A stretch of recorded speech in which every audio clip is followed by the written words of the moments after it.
Case দেবো, ঢুকিয়ে দেবো, আখড়া বার করতে দেবে না। বড় রাম ভক্ত, বিশাল বড় কাটাও, যে ভয় পাবে তাকে তো দিলীপ ঘোষ ভয় দেখাবেই। তুমি ভয় পাও কেন ভাই? দম থাকলে সামনে আসো। অন্যের মাল লুট করবে, চুরি করবে, পেছনে লাগবে, আর পুলিশ দিয়ে চমকে ভোট করতে যাবে, তো আমি চমকাবো না? চমকাবো। চমকে চমকেই রাজনীতি করেছি। পুলিশ আজকে মাফিয়া গুন্ডার সঙ্গে বসে চা খাচ্ছে, এই চোর নেতাদের সঙ্গে চামচাগিরি করছে, সে পুলিশ অন্য রূপে উত্তরপ্রদেশের স্টাইলে কিরকম এনকাউন্টার করছে। ভোট মঞ্চে দিলীপ ঘোষের বিস্ফোরক মন্তব্য। খড়গপুরে ভোট প্রচারে বিজেপি প্রার্থী দিলীপ ঘোষের কড়া হুঁশিয়ারি। মে মাসের পর পুলিশ বদলে যাবে, উত্তরপ্রদেশের মতো এনকাউন্টার শুরু হবে। তিনি সরাসরি আক্রমণ করেন তৃণমূল প্রার্থী প্রদীপ সরকারকে। রামনবমী ইস্যুতে ভোটের রাজনীতির অভিযোগ তুলেন। দিলীপ ঘোষের চ্যালেঞ্জ, দম থাকলে সামনে আসুন, গুন্ডা মাফিয়াদের এবার ভেতরে ঢোকানো হবে। রাজনৈতিক উত্তাপ চরমে খড়গপুরে, বাড়ছে ভোটের লড়াইয়ের তাপমাত্রা। উত্তরপ্রদেশের স্টাইলে কিরকম এনকাউন্টার করবে, কিরকম ভেতরে ঢোকাবে দেখে নেবেন। 4 তারিখের পরে মে মাসের সব পাল্টে। 2020-21 যখন কোভিড হয়েছিল, সব বন্ধ হয়ে গেছিল। 21 সালে নির্বাচনের আগে এখানকার সমস্ত আখড়া বন্ধ করা হয়েছিল।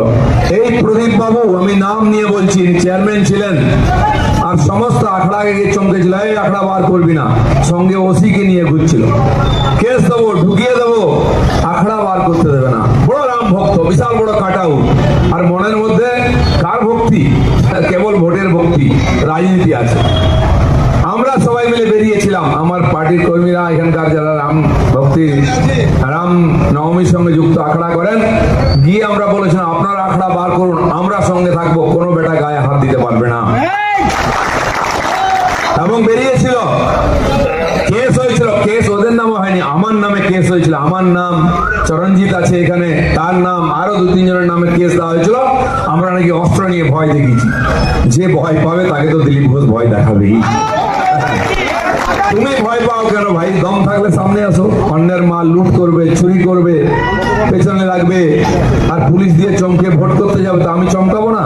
চমকাবো। চমকে চমকেই রাজনীতি করেছি। খড়গপুরের লোক সেই জন্য দিলীপ ঘোষকে ভোট দেয়, আবার দেবে। এখানকার গুন্ডা মাফিয়ার বিরুদ্ধে আমি লড়াই করেছি, আবার লড়বো যতদিন থাকবো। আর এবার তো লড়তে হবে না, ভেতরে ঢোকাবো, কারণ ক্ষমতায় আসবে বিজেপি, পশ্চিমবাংলায় পরিবর্তন হবে। যে পুলিশ আজকে মাফিয়া গুন্ডার সঙ্গে বসে চা খাচ্ছে, এই চোর নেতাদের সঙ্গে চামচাগিরি করছে, সে পুলিশই দেখবে অন্য রূপে উত্তরপ্রদেশের স্টাইলে কিরকম এনকাউন্টার করবে, কিরকম ভেতরে ঢোকাবে দেখে নেবেন। 4 তারিখের পরে মে মাসের সব পাল্টে।